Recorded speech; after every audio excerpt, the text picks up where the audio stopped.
everyone, welcome back to my channel. I hope you're all doing well. Happy spring to everyone. My favorite season has started, which is amazing, and I absolutely love spring. And yeah, I thought that I would start this video differently from the other videos to show you my plants that I've been taking care of. And if you follow me on Instagram, you'll know that I've been doing some gardening lately. So since I've moved houses, now that I live in an apartment, I've got a small balcony. So I've been planting some plants over there. I've been doing things like, I've got like a container with some plants in, like rosemary and a camellia, and also lavender, French lavender, and also a few other pots everywhere. I was thinking of filming it on my balcony, but it's really, really noisy, and I'm on the last floor, so it's really windy as well. So I didn't think that would be a good idea noise-wise. So I'll just show you my plants. So the ones I have here. So this is my small geranium, and I love this. It's so cute. It's like, I actually bought this plant, I think it was a week ago now. Yeah, it was originally in a different pot, but I decided to replant it in this pot, and I'm still trying to find maybe a different solution for it. We'll see. But I obviously keep this in my hanging container on my balcony. This is, I have to remember this plant's name. But yeah, it's similar to a monstera, but it's in water. So as you can see, the roots are in water, and basically I would only need to change the water like once a week, every week. And it's it prefers mainly like not direct sunlight, but like shaded sunlight. So I mainly keep this in the bathroom, where it has some like partial light. I'll probably put in the description box what the name of the plant is, but I actually bought this on Patch, I think it is. My boyfriend bought this as a present for me, so it's really nice. And I've always wanted to have one of those plants that has roots in water. They look so like fascinating. My mum has like so many of these plants, so she was my inspiration in this. And this is my orchid. Well, actually, I haven't had an orchid in years, and I bought this a couple of weeks ago, and I was like, oh, I really want to have an orchard again. And I tried to get, I mean, they're really expensive nowadays. I don't know why. Maybe because they're so beautiful. But like, yeah, I actually, this wasn't too costly. And it actually has lasted for quite some time, which I'm really surprised. So I've been watering this like once a week for like 10 minutes in the sink, and then I'll let it drain, and I give her orchard food every week. So and I keep her in the bathroom as long as next to this plant as well. Yeah, she likes partial shade, and also like, you know, just to be I guess in a humid environment, so not in direct sunlight. And now this, I mean, I'm sure you'll notice this is not a real plant, but some people actually don't think it's fake. You know, from a distance, it seems like a real orchid, but it's not. I actually built this on my own. It's a Lego orchid plant. This was my Christmas present from my boyfriend, last year's Christmas present, 2022.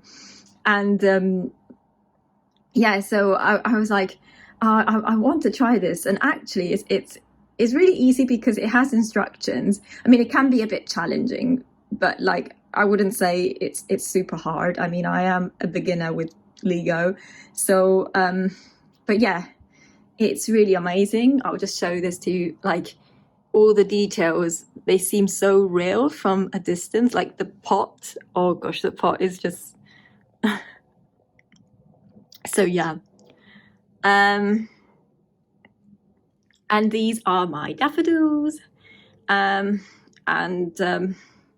they are a spring plant in the UK. You pretty much find them anywhere. But I found these at the supermarket and I was like, oh, I need to get these. And I was really lucky because it was like the last bunch. So well, that was good. And then I've got my peonies and some although these are artificial, they do look quite real. But like, yeah. So yeah, these are all my plants. I hope you enjoy this video, and I think shortly I'll be doing a stitch with me as well. So yeah, take care. Bye. Hi everyone. So welcome to my channel. If you're new here, welcome. So today I am doing my Parrot Tulips Dimensions Gold Collection. So I have done a previous video where I show basically me starting the project, and if you haven't watched it, I can link it up here for you to watch as well. And as you can see, I've done a little bit of progress on it. Actually, I would say quite a lot of progress. I'm just going slowly, just doing one flower at a time and just enjoying the process, and one stitch at a time. I mean, the colors in the flowers are amazing. There's so much confetti in there that it can be a bit daunting sometimes, and I'm often changing my thread, like very often. But yeah, I mean, I've been enjoying the process, to be honest. And so yeah, it's been refreshing to start something new, and just to focus on something else, and especially something on Aida, because as you may know, I often do even weave. I'll often stitch on even weave, so yeah, it's nice to sometimes switch a little bit. You might have noticed as well a change in my seating and my the tools that I'm using. Normally I use a hoop, but this time around I was like, I mean, with the hoop, I mean, if you watch my previous video on this, I was using a really small hoop, which wasn't really keeping the Aida taut, and it was very it was lifting and it was not very firm. So I just wanted to, and also one thing with hoops as well is you have to move it around often. So if you're so that can be kind of time consuming sometimes, especially with this hoop. I mean, it's a very, I wouldn't say it's a large hoop, it's a very small one, so it's not really comfortable to have to move it around so many times. So I just wanted to change and see how I could use something else. And I completely forgot that I had this Q-snap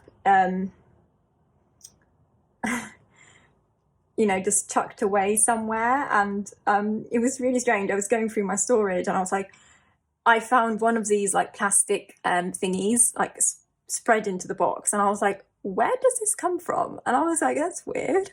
And then I was like, oh, I think this could be part of the Q-snap. And I literally started finding every single piece of it, and then I just mounted it together, and I was like, oh, I actually thought that I had lost one of these. So it was really strange to find all of them. I was like, wow. Yeah, I mean, mainly because when I moved houses, there was so many things that I went missing, went lost, and I found like over the months, like I started finding more things, and I was thinking, oh, I thought I had lost that, during the move, and actually it was there all the time. So, um, so yeah. Um,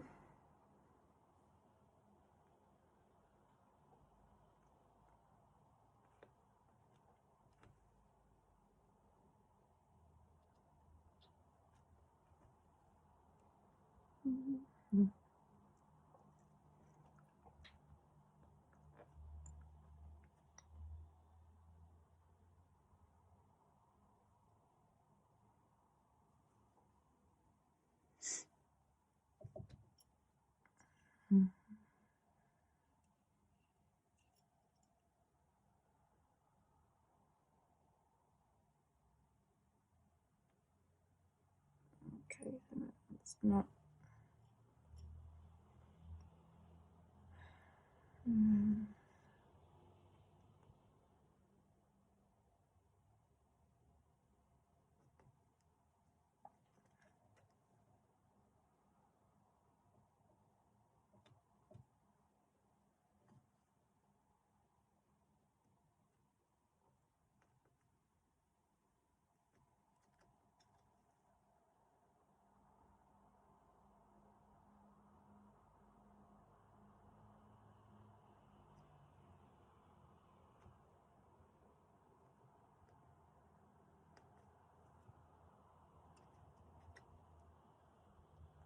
I mean, I guess one of the cons of stitching on this Q-snap is, as you may have noticed, or maybe not, probably I've done a good job at hiding this with the camera, but like I have, so I'm using my Lowry stand here, and the only issue with this is the Q-snap is really, really heavy, and it just work. The Lowry stand will not hold this Q-snap in, like it will just slide down.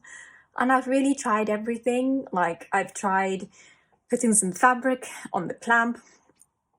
I've tried like, tightening the screw to see like, on the Lowry whether that could help, and it doesn't help. And I just don't know what else to do. Like, I don't know if any one of you has any tips on that. I would be so ever so grateful, or what to do, because I just don't know whether, I mean, I know that maybe, and I'm sure someone must have had the same issue as I have in terms of it sliding and not really. I mean, if I try and keep it like this, it just won't, you can see gravity just pushing it down. So, which is not good, but oh well. I think sometimes it's okay to kind of try something new, and one of the pros of using the Q-snap though is the clamps themselves are really like they hold on quite well, and you've got a bigger view of the picture, so you don't have to move it around constantly. I mean, yes, you can, I mean, if it's going towards the edges, but like it takes more time for you to actually fill in all the blanks without having to move it constantly, like move the frame, like when you use a hoop. So yeah, I'm enjoying this this new setup, although yeah, I basically now I'm using, because my Lowry stand won't hold the Q-snap in place, I just basically just keep one part of it on the table and just basically have to go, I'll flip it round, and it's okay when it flips round, it's okay, I guess. But yeah, it just means that I have to be more conscious of having something where it can just lean over to, I guess. But But yeah, it is what it is.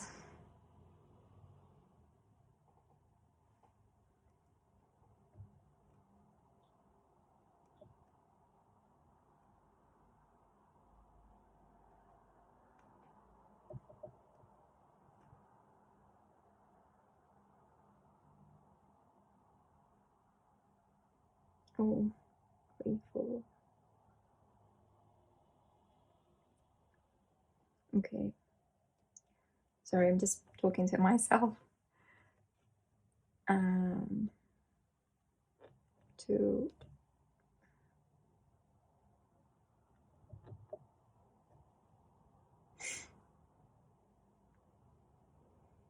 3.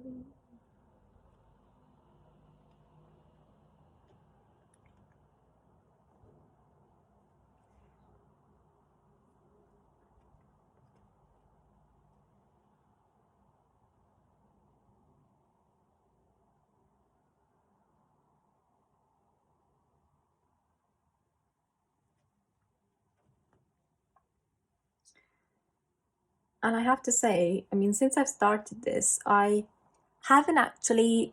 I'm just going to switch on a light because it's a bit dark. Oh, I don't think that's going to help.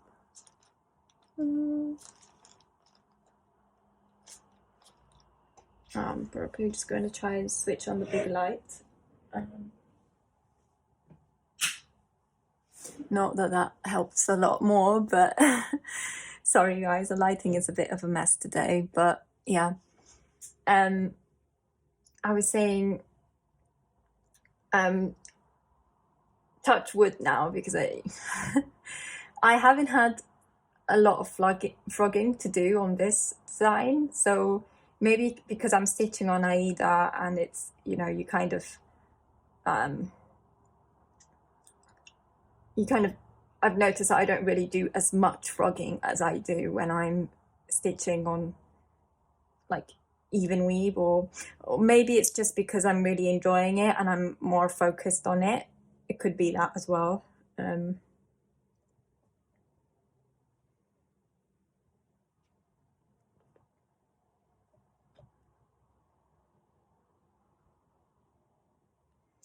That's 2 and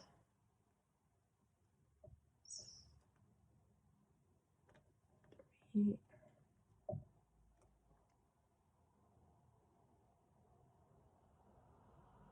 It would be funny now if I actually start frogging. I'd be like, oh no, I jinxed myself.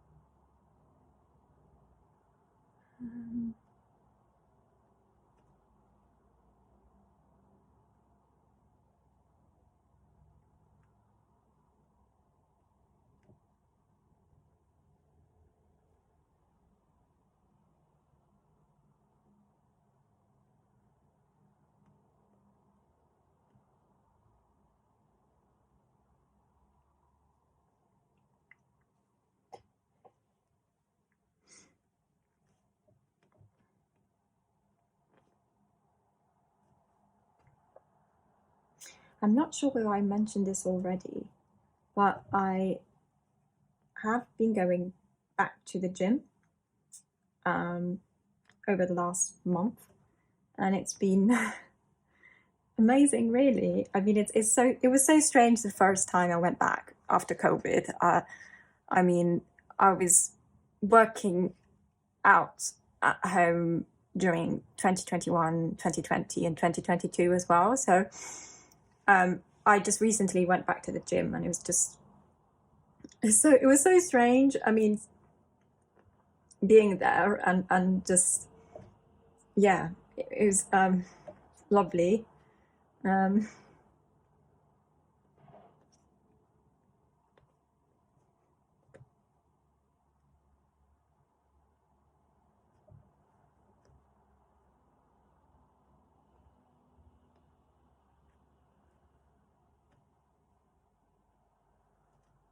I'm also trying to be more conscious about what I eat and, you know, my general diet, and just because I think sometimes what you put in your body can, have an impact on your mood, or can make you feel in a certain way. I mean, I've noticed that some foods I eat can be quite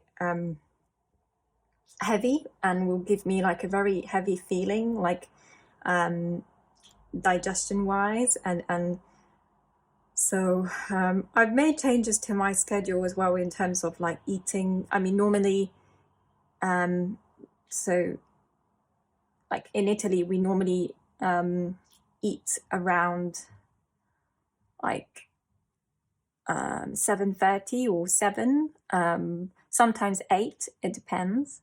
But yeah, we're not normally, we don't eat very late or very early. I would say it would be roughly around between 7 and 10. But yeah, so I've started making changes to the schedule, because I was actually, I noticed that I was eating very, very late. Sometimes it was like 8:30 or like 8:45, 9 o'clock, and that's not ideal if digestion wise. I mean, especially if you go to bed early, I mean, you might have not fully digested everything. Yeah.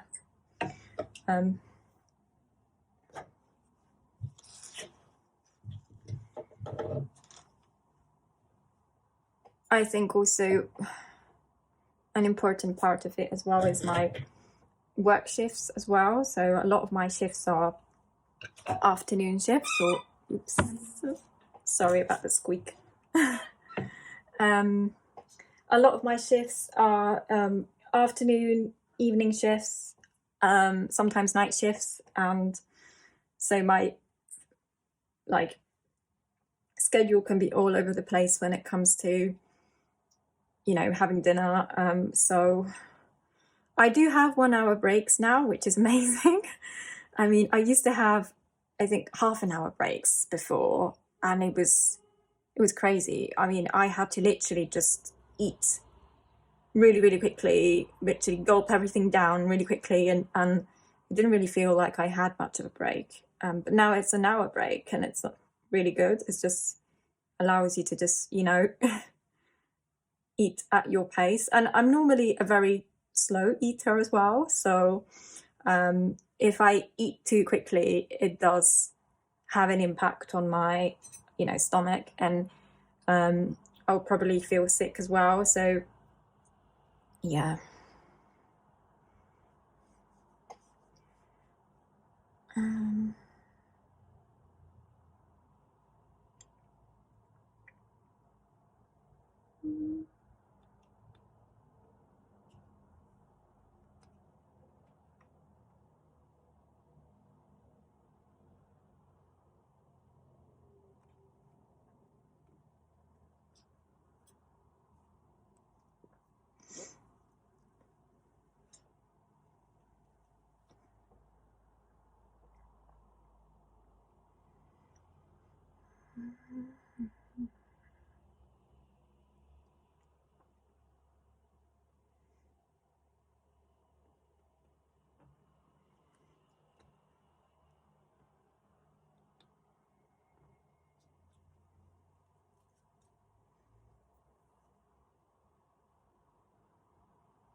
I hope you enjoyed this video. If you did, please don't forget to like and subscribe if you haven't already. And yeah, see you next time. Have a nice day or night wherever you are. Bye.